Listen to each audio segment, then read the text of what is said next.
Hello, Culture Matters podcast. I am so excited to introduce you to our guest. Before I do that, here's a quote I picked just for this episode. Out of every 100 men, 10 shouldn't be there. 80 are nothing but targets. 9 of them are real fighters, and we are lucky to have them, for they make the battle.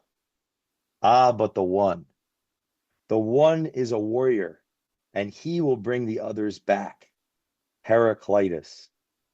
Our guest today is bringing us all back. He's been working his entire career, astoundingly, from teaching literature to studying the mind and the body and philosophy and psychiatry to becoming a medical doctor to publishing this astounding book, The Master and his Emissary in 2009, which just totally changed people's lives. And now in 2021, the matter with things that I've been reading with friends and loving every moment of it. We're going to explore today the our brains, our delusions, and the unmaking of the world. I could say so much. We didn't have any time left after the introduction, but I want thank you for coming, Dr. Iain McGilchrist, and thank you for everything that you're doing. I'm so excited to introduce this book to our audience, these books and these ideas to our audience. Oh, that's great, Jay. I'm so pleased to be here. Thank you for asking me. Heraclitus, Yes. when were you first introduced to his work? And the reason I start with that is our audience does know Heraclitus because I often will say this quote over the years. And as I was reading your books, I realized you really are, in a sense, bringing us back. And we can get into that. But when were you first introduced to Heraclitus, the philosopher? I think I was about 15 or 16. And some older schoolboys, we used to talk amongst ourselves quite a lot across the age gaps. And one of the older boys said, you'd really be interested in this man. And I couldn't believe how important he immediately seemed to me. I hadn't really encountered the Taoist tradition, the Zen tradition. They came a bit later when I was about 19 or 20.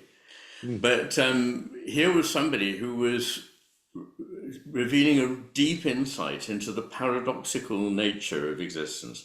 You know, the road up is the road down. You know, so important, so pregnant, and the ones that I so often quote about the lyre and the bow, how it is the tension between these two poles of the bow, between the taut ends of the string that gives it the power to give forth a note or to let fly the arrow. So I just thought this man is profound, amazing, unlike anything I've heard. And why are we spending all our time in class reading Plato? I don't, it sounds very arrogant of me. Plato is a great philosopher. I'm aware of that. But to me, what was really deep and exciting and new was the insights of Heraclitus. Now, was it in that early days when you were your first book, um, criticism? I just Against lost it. criticism, yes. Against criticism. You were interested in Yes. literature early on. Yes, yes. I mean, in brief, what happened is I've always been very interested in ideas, Mm. and it's that's always excited me, really. And so I wanted to do philosophy at Oxford, but I had an idea that I really wanted to do the kind of philosophy that has room in it for the idea of God, of the divine, of the sacred, of something beyond what we can rationally pin down. Because it seems to me that in the world of the arts, in the world of nature, in the worlds of loving friendship, in the worlds of religion, there is so much that is powerful, that speaks to us, that is deep and important, but there's a certain kind of philosophy that just says, oh, well, it's all nonsense because we can't pin it down and analyze it in a certain way. So I wanted to go and read philosophy and theology, which was a new course at Oxford. And you have to take an entrance exam, you certainly did, to get into Oxford in those days. And you had to take it in some school subject. And I just chose English because I enjoyed my English literature classes. But my intention was to do theology and philosophy. And when I went up for interview and they were keen to have me and indeed gave me a scholarship, they said, but you can't do theology and philosophy because it's not even an honours degree yet. Now, amazingly, you can get an honours degree in Frisbee, I believe, in some American university. But in those days in Oxford, you couldn't get an honours degree in theology and philosophy. And they said, you really must do an honours degree. And so they said, come and do English because you obviously enjoy that and have a flair for it. So I did. And I mean, maybe it's relevant to what you asked about. The reason the title was Against Criticism is that I then got a fellowship after I got my degree. I got a fellowship in Oxford that allowed me to study anything I wanted without interruption, and which was a wonderful thing for 7 years. And I reflected on what the business of the study of English literature in universities had done, and I felt it had rather diminished it somehow, that the critic was always superior to the person who was the real genius who created a work of art. and there was a special way in which they were superior, and it killed the work of art. They took it out of context, they paraphrased it, they made the implicit explicit, and they turned something that was originally quite unique into something general and abstract in nature.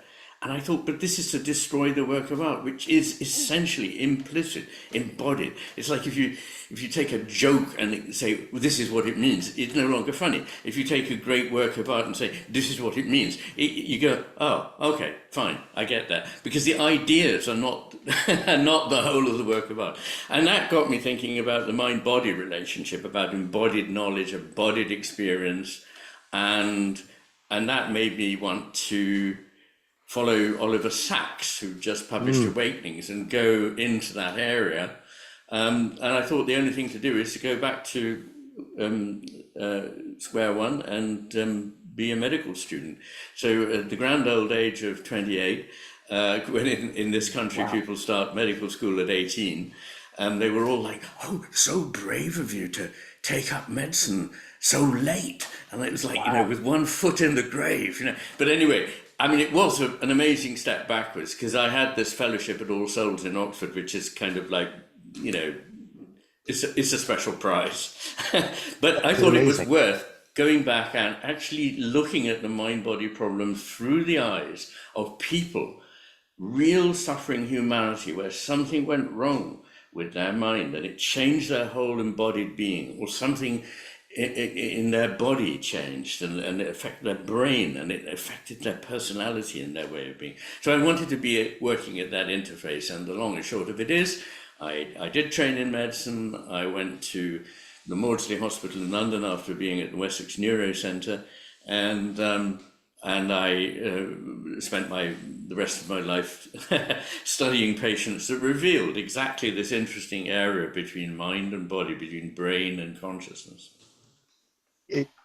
In this, you said you studied what you pleased for a period of time. What relationship, after all your studies, and this we're going to talk about the right and the left, the right and the left hemisphere and how they relate to one another. Yes. Is there some connection between the capacity to study what you'd like and your ability to almost see these things, to observe these things, versus if you had been conditioned to only study, one vertical or one discipline? Yes, I mean, I've always been a great believer that if you only know one discipline, then you don't know that discipline very well.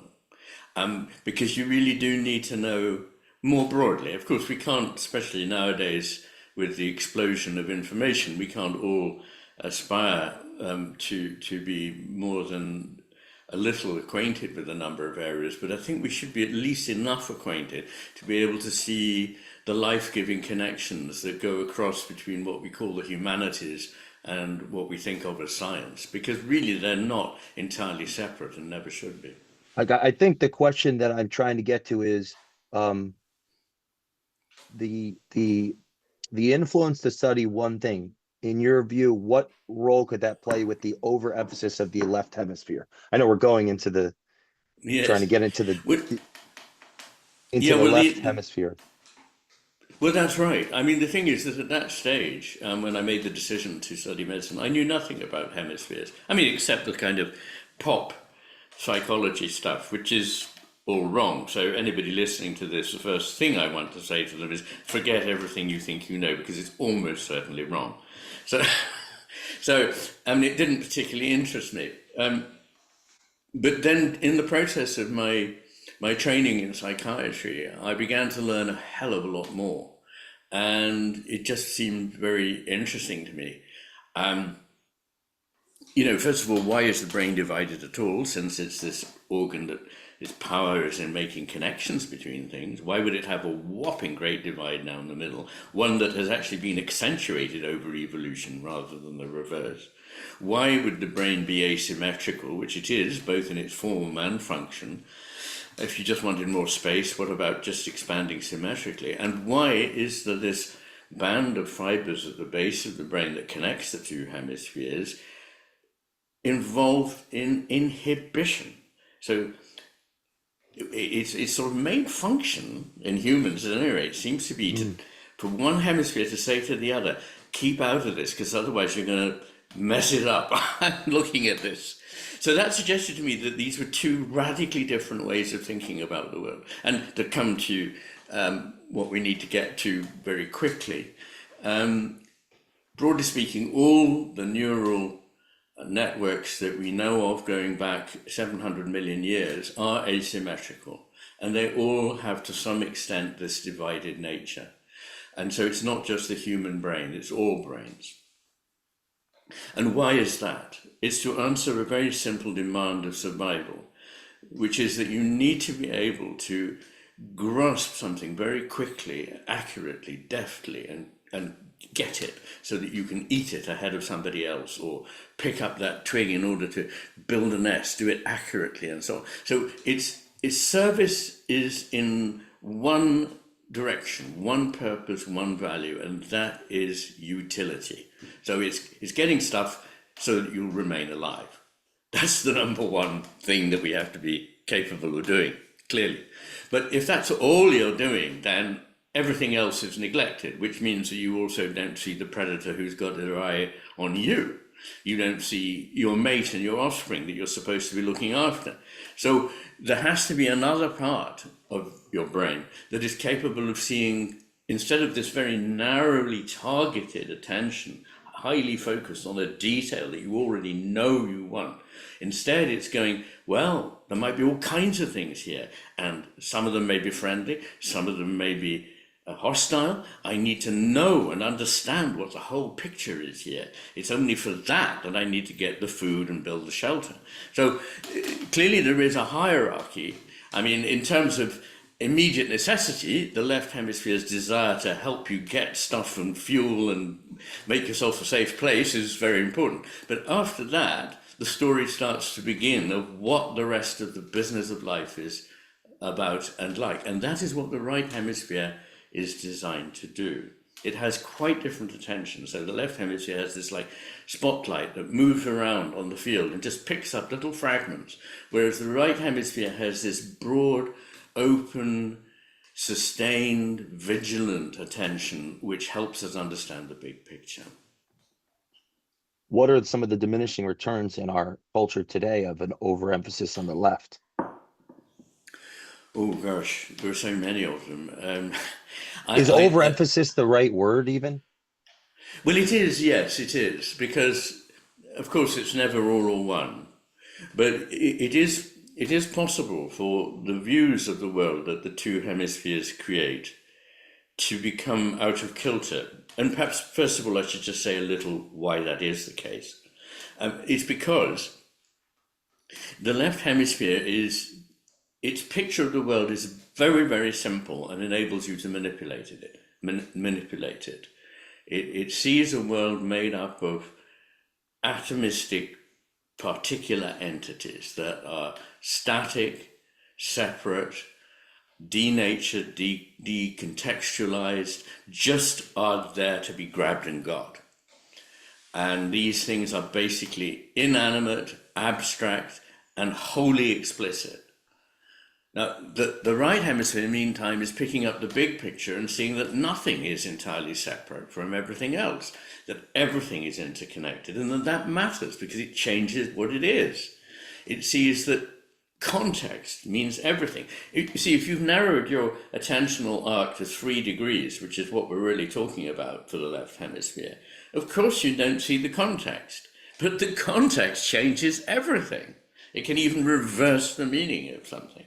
So I sometimes say this amusing thing. In America, there are 3 or 4 sizes of cereal packets. There's jumbo, which means very large. There's economy, which means large. There's family, which means medium. And finally, there's large, which means small. And so if the context changes, it can completely reverse the meaning of something.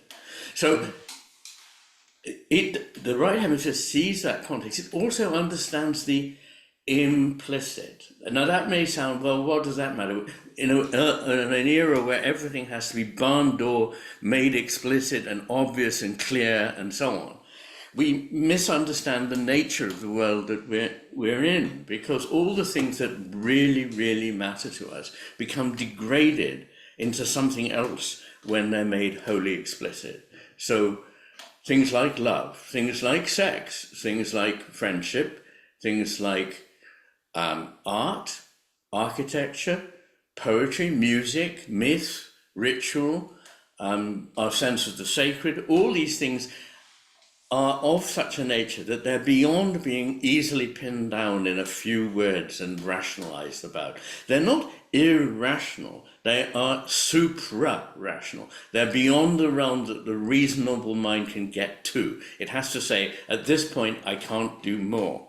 And that is where all the really important stuff begins. So if you build up a picture of the world that's largely about the explicit, then you're missing a great deal. You will also, in the right hemisphere, see that things are animate. You see, the body, the picture of the body, which is called the body image, but it's not just a visual image, it's an image in all sensory modalities, is in the right hemisphere. What's in the left hemisphere? Bits of the body. A thumb, an ear, a nose, a tail, whatever it is. It's extraordinary. So the left hemisphere sees, do you have something called Lego in America? Oh yeah, yeah. Yeah. You see like a world that is made of Lego. Little bits that are all the same, you put them together in a different way, you build something up. Whereas the right hemisphere is seeing a living world. It's seeing something that is far more complicated. See, a single-celled organism, just a single cell, is doing over 10,000 important chemical interactions every second. And these are massively, importantly regulated. We have no idea how this complexity is sustained. But a mechanism is enormously simple. We design it so that it does certain things, we set it in motion, and we can predict it will do this, it will hit that, that will hit the next thing, and so on. But the world is full of organisms that are not like this. And societies are organisms as well. Workplaces are organisms, families are organisms, communities are organisms, and they're living and special. And when you start reducing them to a kind of functional analysis, you've lost everything that matters. I want to help critique or expand on trying to boil down to a sentence like, the more the world gives us, the less we do or relate to it.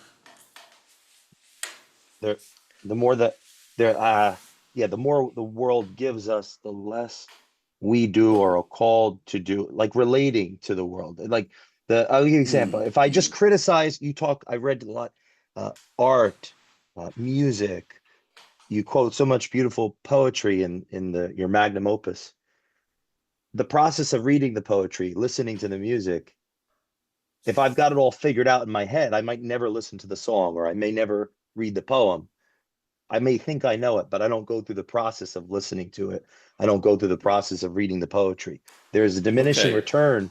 It seems like there's a theme in your work here. There's a diminishing return to not confronting the world, and relating to the world. And that's something to do with the right I, hemisphere.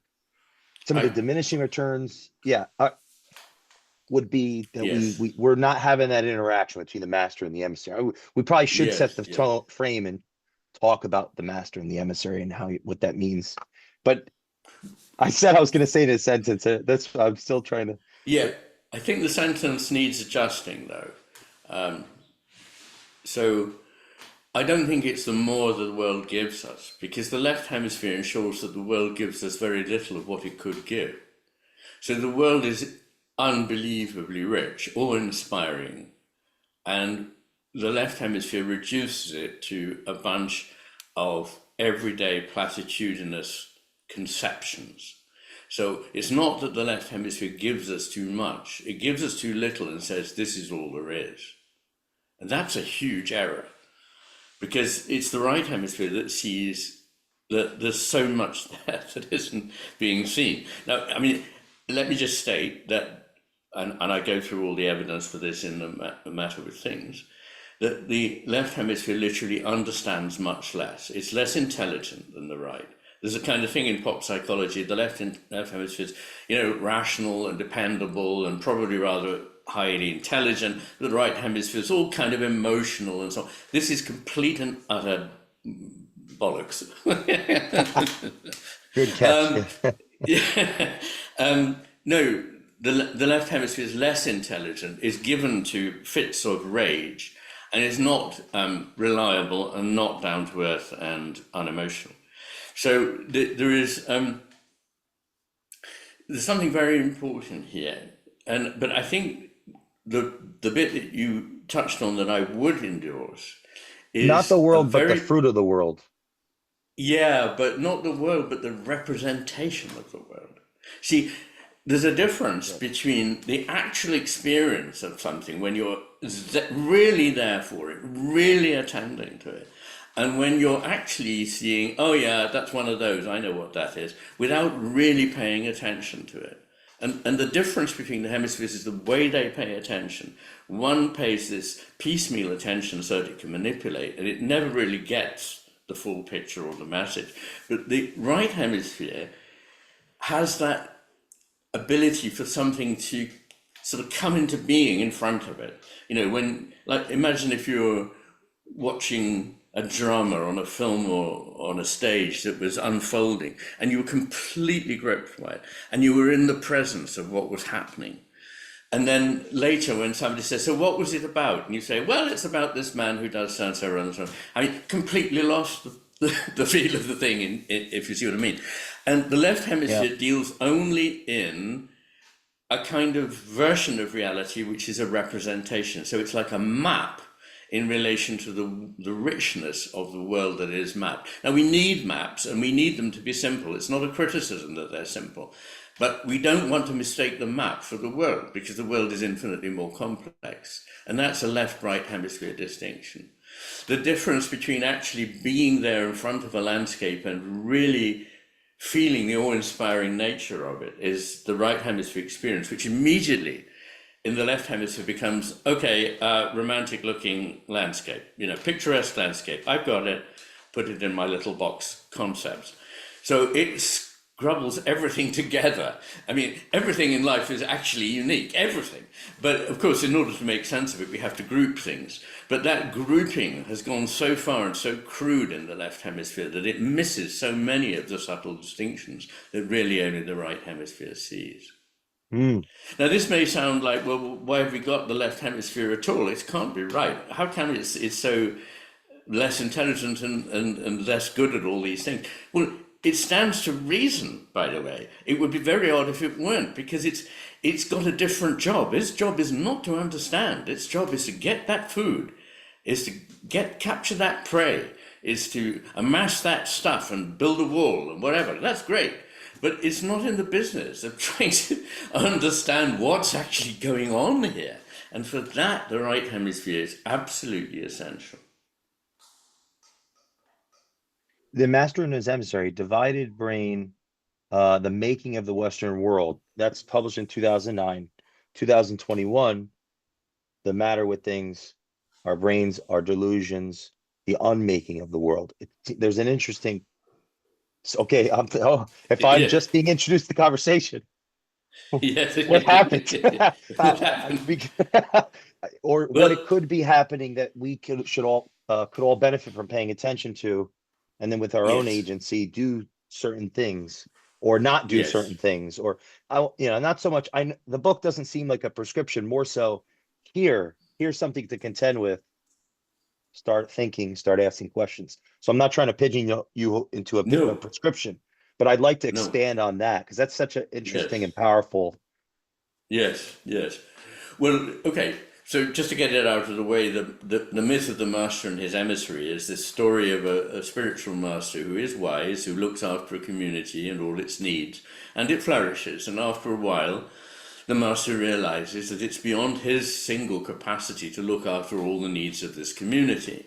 So he appoints a second in command, his emissary, to go about on his behalf and attend to the practical needs of the people, like a kind of high flying minister, or going about doing the service of the president or the crown or whatever it is. But this emissary, the left hemisphere in this story, is brightish, but nothing like bright enough to understand what it is that the right hemisphere, the master, sees, and so thinks it knows everything. There's something in the psychology literature called the Dunning-Kruger effect, which means the less you know, the more you think you know everything.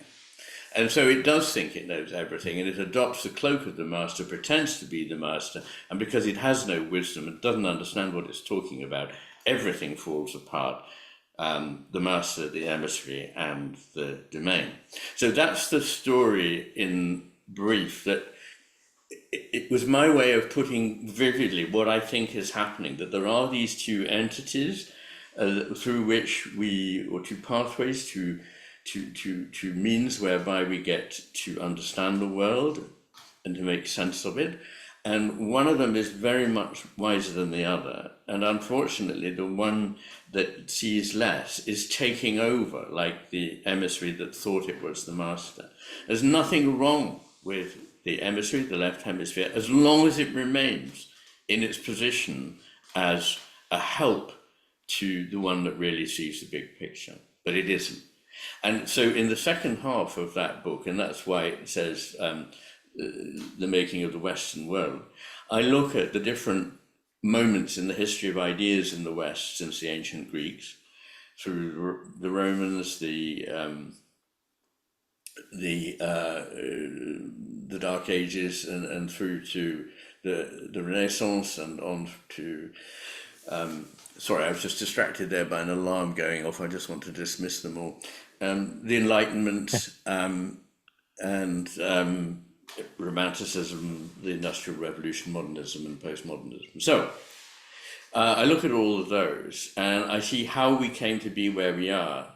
And in a sentence, what I see is that 3 times in the history of the West, we have been in amazingly richly creative periods. These were the 6th century BC in Athens, around the year dot in Rome, between the decline of the Republic and the beginning of the Empire, and around the time of the Renaissance. And in every case, what happens is within 200 or 300 years, things deteriorate.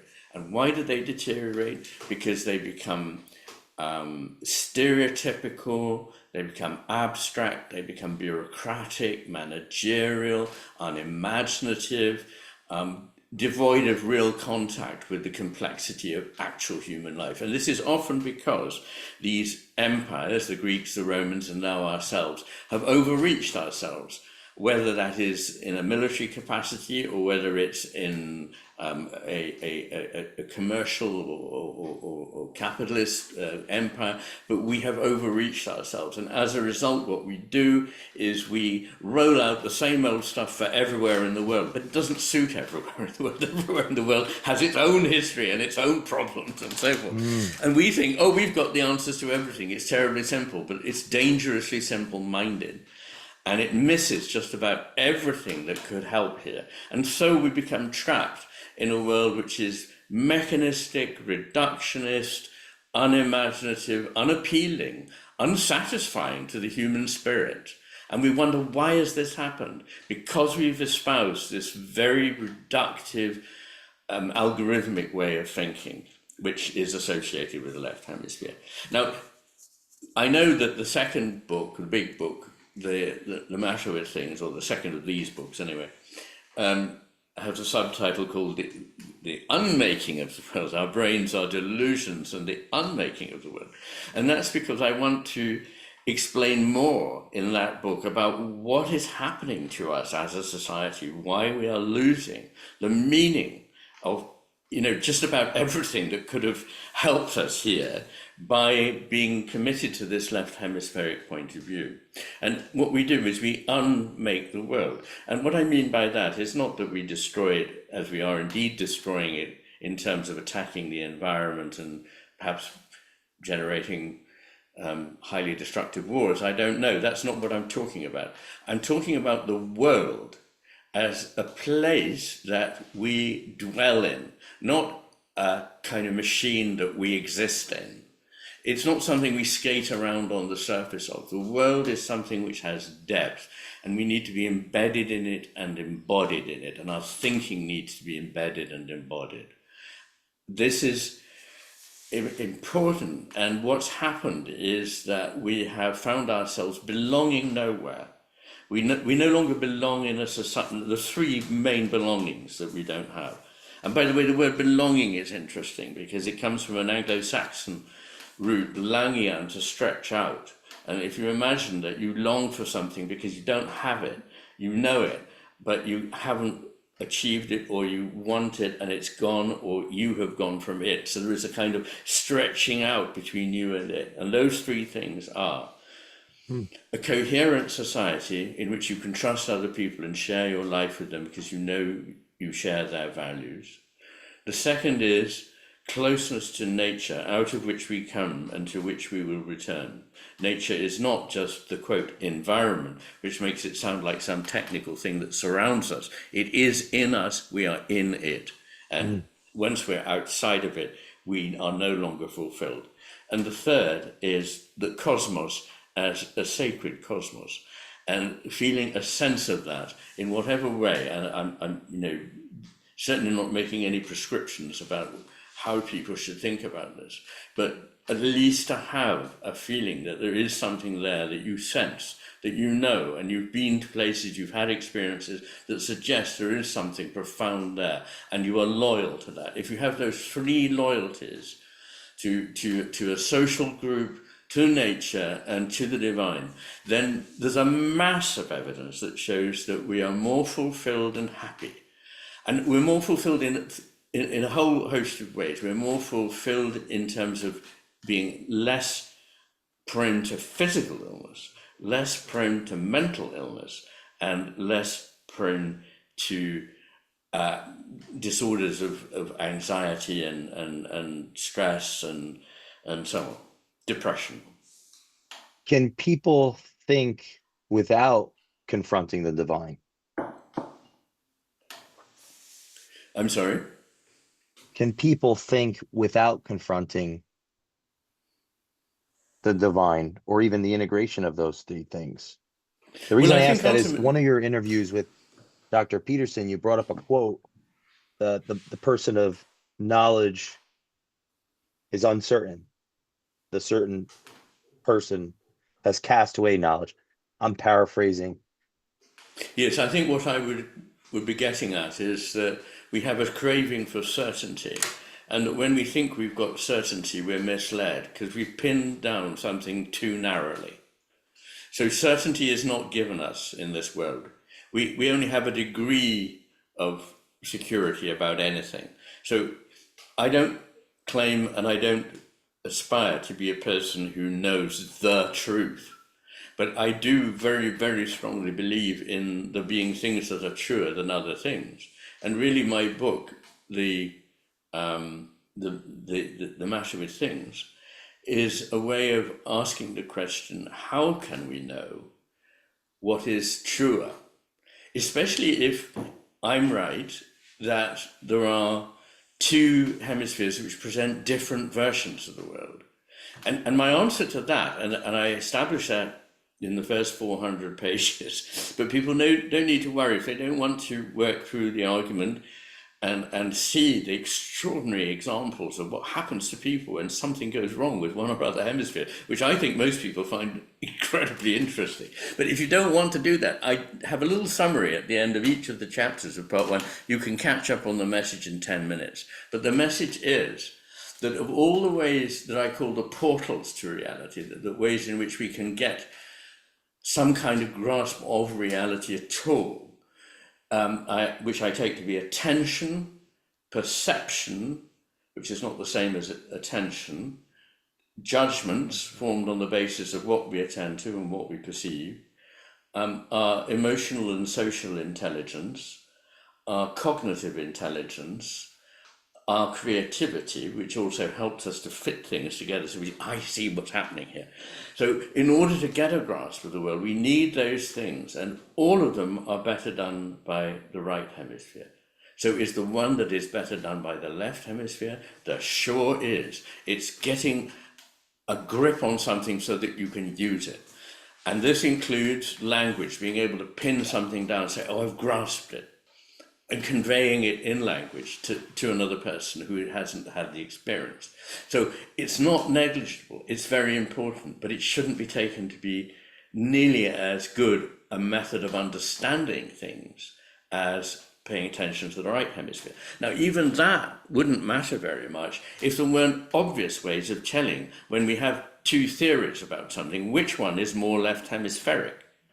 And so if you do work your way through part one of The Matter with Things, you can see the hallmark of the left hemisphere's way of thinking, the imprint of it on a certain kind of theoretical approach to the world. Now, I mean, I know you're mainly interested in the practical matters of businesses, of enterprises of various kinds, and that's something I'm not particularly knowledgeable about. But it's really the same as different departments of philosophy. I mean, that's something I'm more familiar with. And in different traditions in philosophy, people have come to different conclusions. And up till now, we've had to say, well, these people thought this, these other people thought that, and it's quite contrary. And you just had to say, well, I don't know, take whichever one suits you. But now, for the first time, I think we can go beyond that on the basis of what I believe I have been able to clarify. We can say this way of thinking and looking at things is clearly not going to lead us anywhere useful.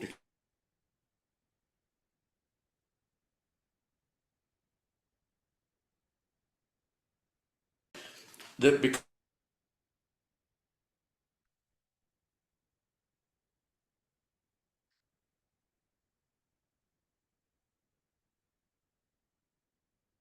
of looking at things, we can choose intelligently between them.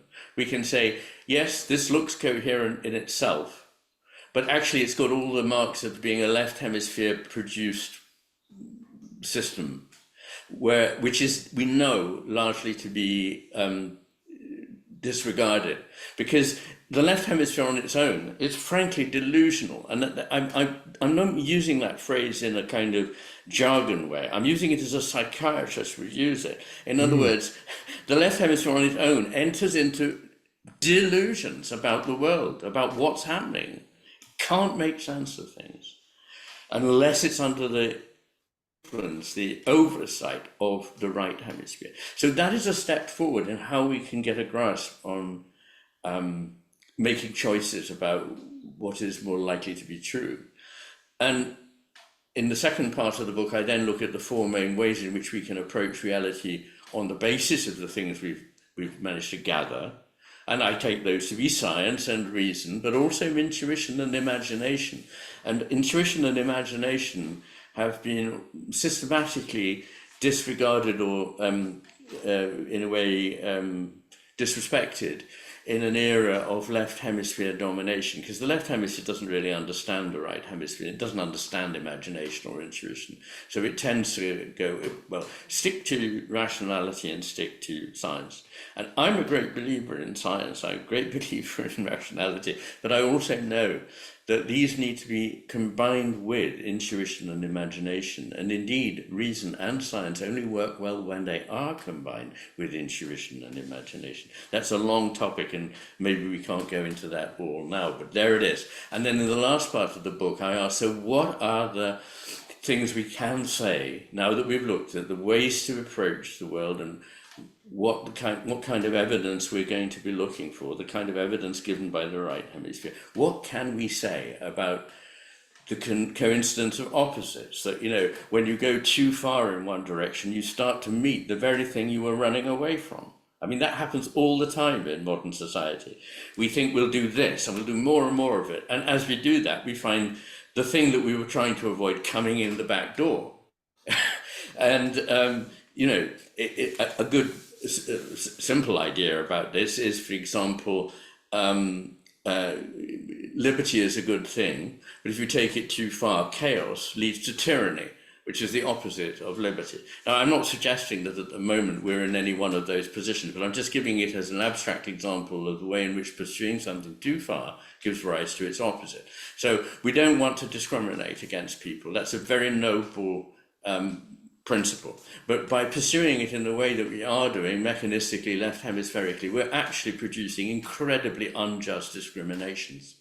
So if you start looking at the way our society is working, you see all kinds of examples of this. We want certainty, and by our need for certainty, we actually lose a wise approximation, which is the best that we can do. We're losing embodied skills. We're replacing them with things that only a machine can do. But what that machine can do is not the same as what a human mind can do, because it hasn't got human experience. So I look at all those things. I look at space, time, matter, consciousness. I look at values, which I think are incredibly important and get neglected in the conversation usually. I look at purpose, which is also largely neglected, but terribly important. And I look finally at the sense of the sacred and why that is central. Now, if you're listening to me and you're just thinking, oh dear, he must be a crackpot because he's talking about the sacred. Okay, I mean, either just let's leave it there or read what I have to say about it. But I've had a lot of people writing to me and saying, well, I always consider myself to have no time for this and I'm atheistic. But actually, after reading you, I now understand what you're talking about. I want to acknowledge that in a business context, when the chief executive officer is not engaged with the business, there becomes a reaction. There becomes the emissary take control, and it's as if it loses the spirit of what excited everybody to get together in the first place to actually work towards that aim and goal. And so I just want to, maybe you could elaborate on this, that entrepreneurs that succeed, like they become very successful, as we would look in this, let's say, left hemisphere brain world. Why would they show up for work the next day? Something bigger. There's a sense of a sacred, I would argue, or acknowledge that there's a sense of a responsibility. There's a sense of it. You look at family businesses, they have a sense of responsibility for their employees for decades. And so like something pulls them and keeps them going. And it has a positive impact on the company, on the culture, on the company culture. Sure. So I don't think crackpot whatsoever. I think profound, deep, as many of our listeners are entrepreneurs and they're executives working every day, like you were in a hospital. And when I see when that master goes away and the emissaries take over, it destroys the spirit of the institution. It destroys and it undermines the agency of all individuals. And I'm seeing it as just the lowly consultant out there. So when I got your book presented to me, I'm like, whoa, this is unbelievable. And the awareness that could come from this is unbelievably and amazing. I would challenge all the listeners to dedicate themselves to reading it at whatever pace that they can. Mm. I mean, it's like old, okay, for some, maybe volume one has the truth could be like reading the Old Testament. Volume two, what is that is truth might be feeling like the New Testament. But it's like read all the testaments, everybody. Take your time through it. And I recommend Yes. the interview series between you and Alex Gomez Myron, the 29 episodes. Yes. By the time I Yes. finished that, I thought I had two friends that I had made two friends. It's Ah. such a wonderful series to go through as a consumer. I want to also Oh, well, that's share nice. with the Thank audience. you. Yeah, it was like my Yeah. wife was like, "Oh my God, every day you're with these people," and she No, and started getting into it. Alex Gomez Marin is a very interesting man. He's originally a physicist. He's now a neuroscientist, and he's an Wow. astonishingly humble man for a man that is as searingly bright as he is. But he approached me and said, "I want to do 30 little podcasts, one on each chapter, and we will talk about it." And I guess that if you think, well, how am I going to have the time to approach this? One way to do it would be to line up those podcasts and listen to one each time you go to work or come back from it. But to go back to and I'm also reading an audio book, but it probably won't be ready this year. But anyway, I think there's an appetite now for people to read something that is coherent and presents a whole picture that makes sense of everything. I mean, if I'm right about this, and that the two halves of the brain do produce a different version of the world, then it's hardly surprising that everybody in every walk of life says it just seems to describe what I'm experiencing, because it wouldn't it? So not just psychologists, psychiatrists, philosophers, but politicians, cleaners, long distance lorry drivers, economists. A lot of economists have really latched onto my work, and I know very little about economics. Wow. So I've been really surprised. But it's this kind of thing. Judges, the law, they've really become fascinated by it. And in fact, next week I'm talking to a group of senior judges in London. And I've addressed the Supreme Court in Australia and so forth. So it ramifies into all kinds of areas. But to come back to the business about the family business, yes, I mean, the thing is that once you start focusing explicitly on the quote bottom line, then you miss the reasons why you were successful. And your reasons for being successful were that you didn't concentrate just on the bottom line. You had an eye on it, of course. You have to, but you concentrated on producing a good and an always increasingly better product and keeping going. And that's what family businesses do. And they hand them on from father to son or father to daughter or whatever it may be.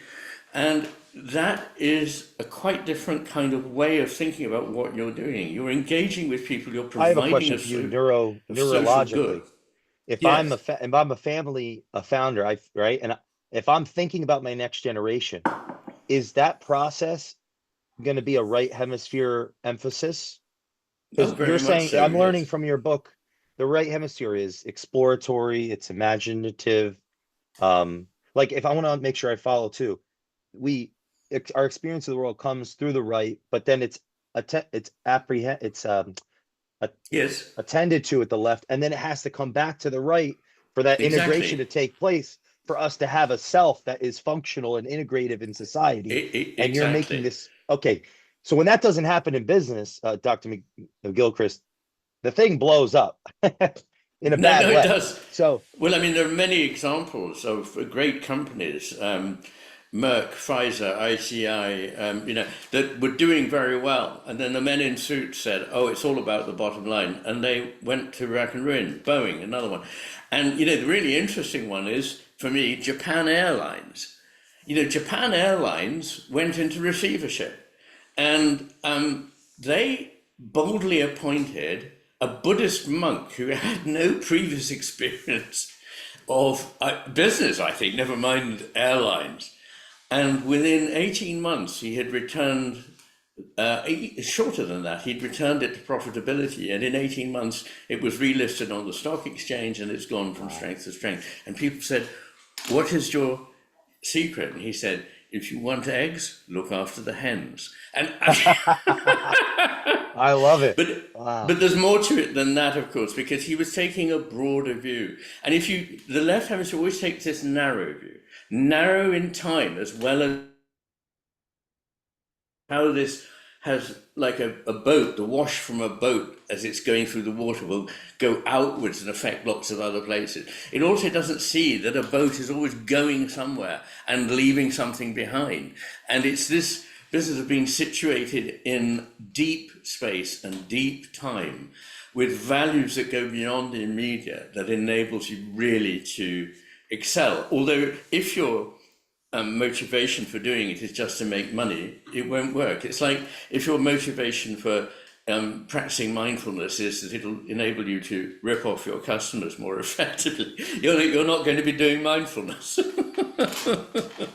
That quote that monk shared, it might, would I be intuitively, that's it in a sense, what's you're urging us to do as individuals with the matter with things is to, there's a pun, right? The matter with things. It's a pun. Like there's something the matter with things, but also you're attempting to elucidate on what matter is, matter and consciousness, space and Yes, time.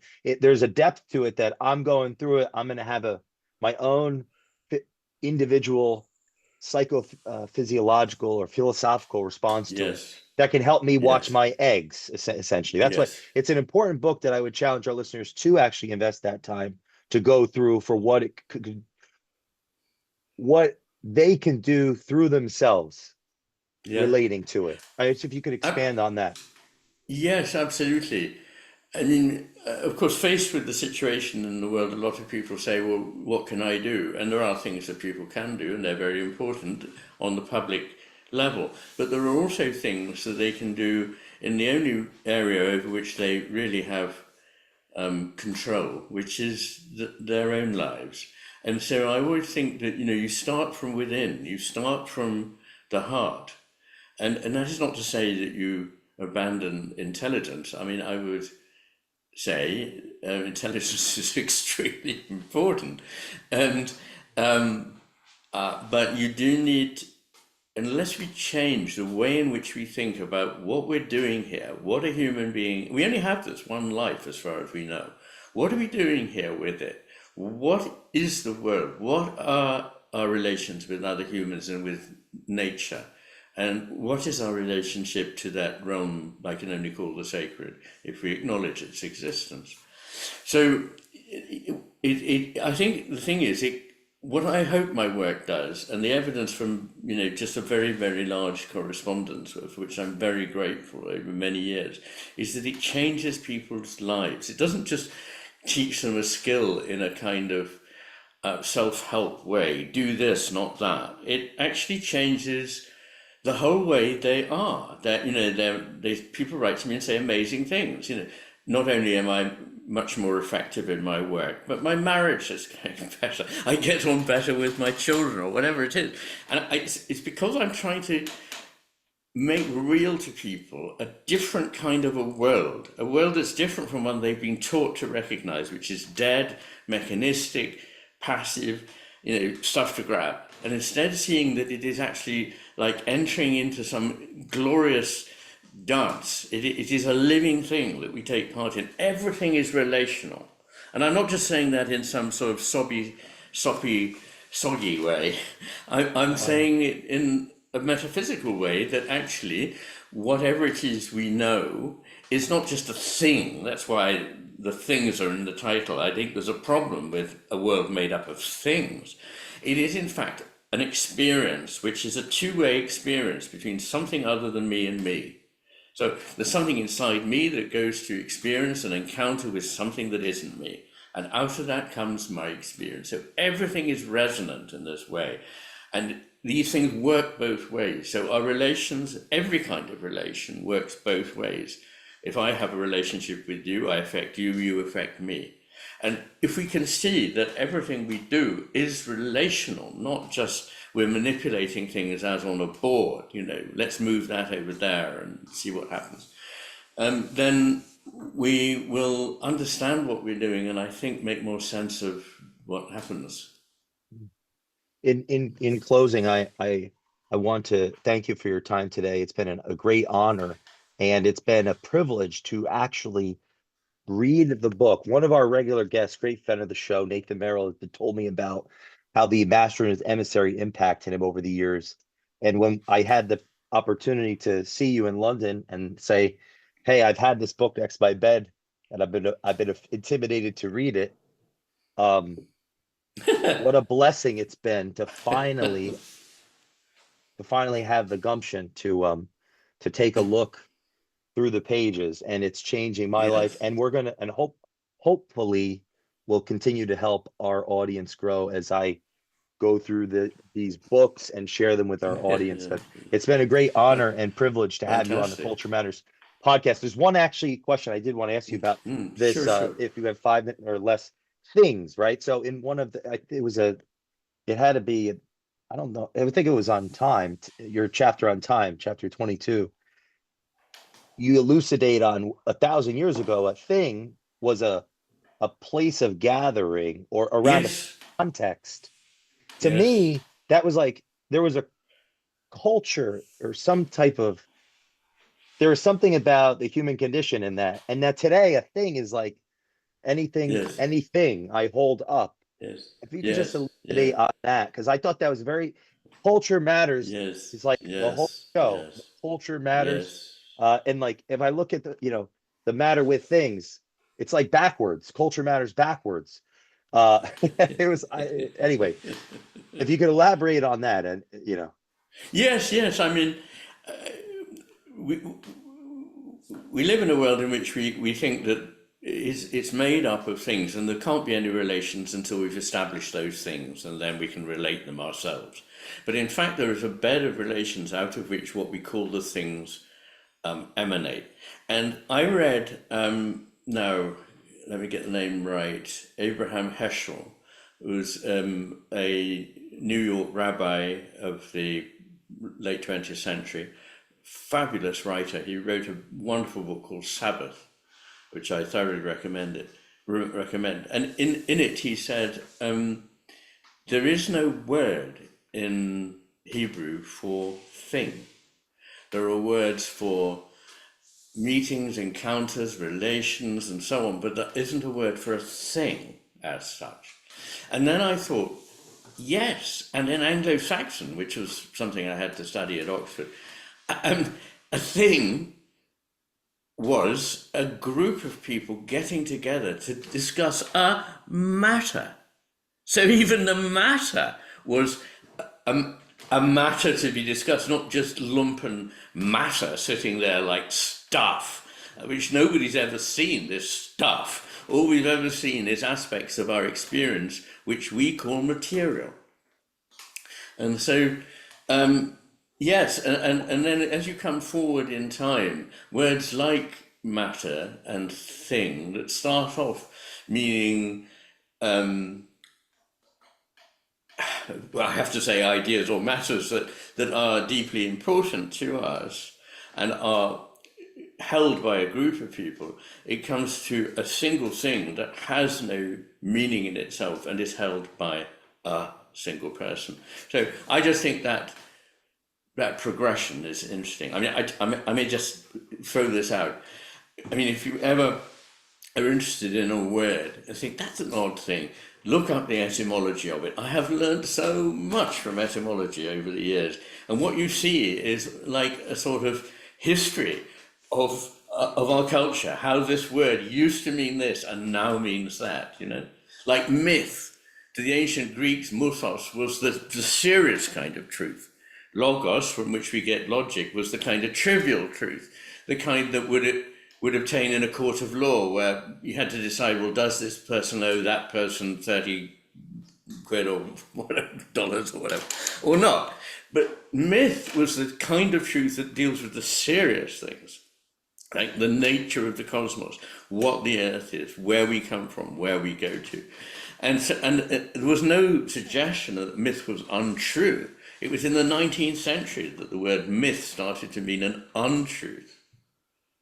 So it's all very interesting that we could talk for hours and days, but If you're listening to this podcast, I challenge you to subscribe to channel McGilchrist. Number one, it's fantastic. Go listen to the 29-part series. It'll be like a TV show, better than Netflix, hands down. If you have any type of interest in being the greatest person that you can be, and I mean that, go listen to that. Alex Gomez, Marin, and Dr. McGilchrist. Please share this with a friend that has a passion for learning and curiosity, and go, buy The Matter with Things and The Master and His Emissary. Invest in yourself. Thank you so yeah, much for coming on the show, Dr. no. McGill. It's been a pleasure. I can't wait. I hope you It's come. been a pleasure for me. And let me just gloss the channel McGilchrist. It's almost entirely free. I mean, there's a wealth of stuff on there that is just freely accessible to anybody who cruises by. If you want to become a member and be more committed, that's up to you. You don't have to be. So there we are. Yeah. Subscribe to channel McGilchrist, and we will see you next time in the Culture Matters podcast.